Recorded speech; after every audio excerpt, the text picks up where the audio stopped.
昨天我们从重庆回来了哈，两个小家伙到一起非常高兴。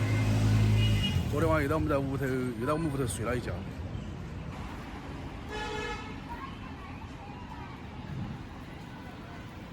我刚好有10个人。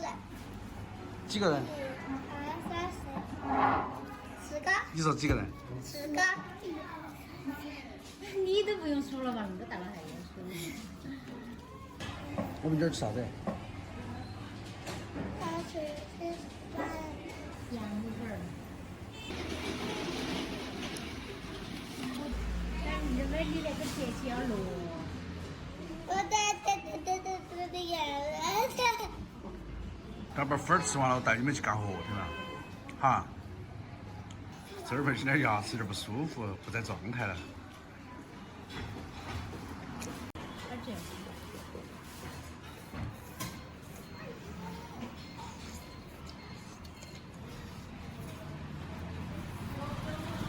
我今天给你说讲，它是烧香。你说我的？二十。我3两要吃完。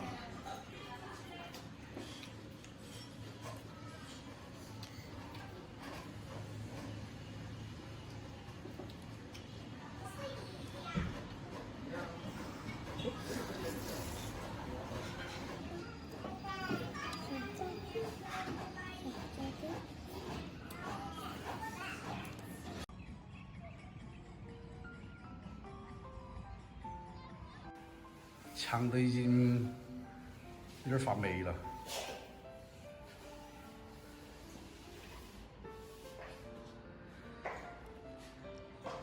小杜说在那里卖粉儿。你说的到啊？我来偷。哎。我是说做个小卖部哦。做个小卖部。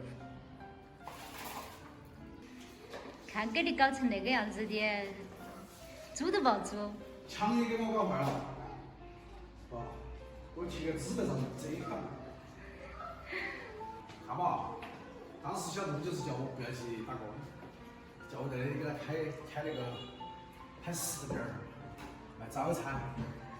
是可以噻。但是呢，我现在又不想就说把那个精力和时间耗费的卖早餐上面。那做好了。因为卖早餐确实辛苦，说实话。做好了还不是一样的。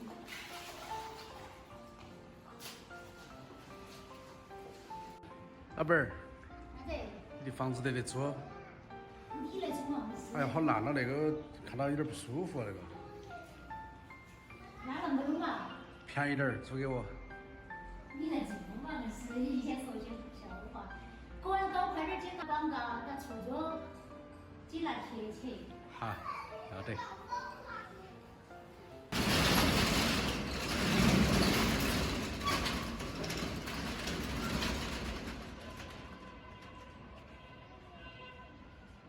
哎，上几阵来，要追上头。好的。好了。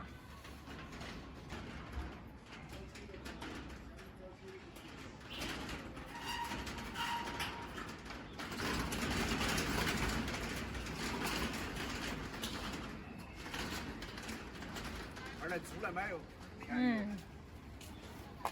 Hello， 朋友们，大家好，我们刚刚把那个门市打扫完了哈，因为上一个租客刚刚离开，他在我们这儿已经租了好几年了，刚刚离开哈。现在那个门市是我们当时08年的时候，我在福建上班的时候回来买的，总共花了我将近20万的那个现金哈。当时小杜还叫我买2个按揭。我还好没买，从那个门市就充分看得出来，我们的经济头脑根本就不行，也不具备那种就是投机取巧的那种能力哈。投机取巧是噻。哪儿嘛，只是说买一个东西嘛，当然。现在由于电商的冲击，包括就是说人流哈，小县城以前人比较集中，现在人流呢比较分散，到处都修的那种商业广场。现在我们出租都不是说很好出租啊。就出租出去过后呢，价格都不算很高。但是呢，后头我想了一下，我现在的想法就是要么出售，要么就是出售没得合适的价格的话，我就留在了以后我自己把它装修哈，做成那个住房，我自己来住，啊，住在那个1楼，出门也很方便。我2个老了以后住那里多安逸啊！然后门口这才哪里啦？然后门口我还可以卖一点儿，就说副食啊、零食啊、小商品之类的，啊，挣点生活费还是可以。我现在有出售的那种打算，但是没得合适的价格呢，我就先稳起，因为毕竟也是我的一处房产哈，不能丢丢的。我那次从重庆回来也是这个目的，主要是要探一下那个价格到底合不合适，这是一方面。然后如果有合适的价格呢，我就把它处理了，然后再重新看能不能再安个家哈，是吧？因为毕竟是也是为小孩将来做打算嘛。如果说有那种条件能安个家呢，当然最好；如果实在安不了的话，回到小县城居住也是蛮好的，因为毕竟生活各方面啊开销，它还是相对于重庆的话还是要低一点啊。哎，其实只要有那个想法，一直往前。那个时间叫我买2个耶，两个可能嘛。我还好没去背，我还好没去背那个更重的那个负债去买2套。当时就是说，那真的是有点承受不了。有10几20万的现金的话，是可以买2。所以说现在那个商业地产，大家投资的话，一定要首先第一个要临街，第二个要看那个人流量大的地方哈，人流比较饱和的地方。如果人流稀稀拉拉的，像那种小县城的话，真的不建议大家投资。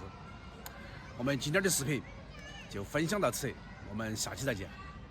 希望能给现在正准备要投资的人，给你一个建议和那个借鉴哈。拜拜。反正现在世界经济都不好做，还是好做，只是说我们没有找到合适的门路，你也没得那么大的那个资金来，是吧？来做那个东西。拜拜。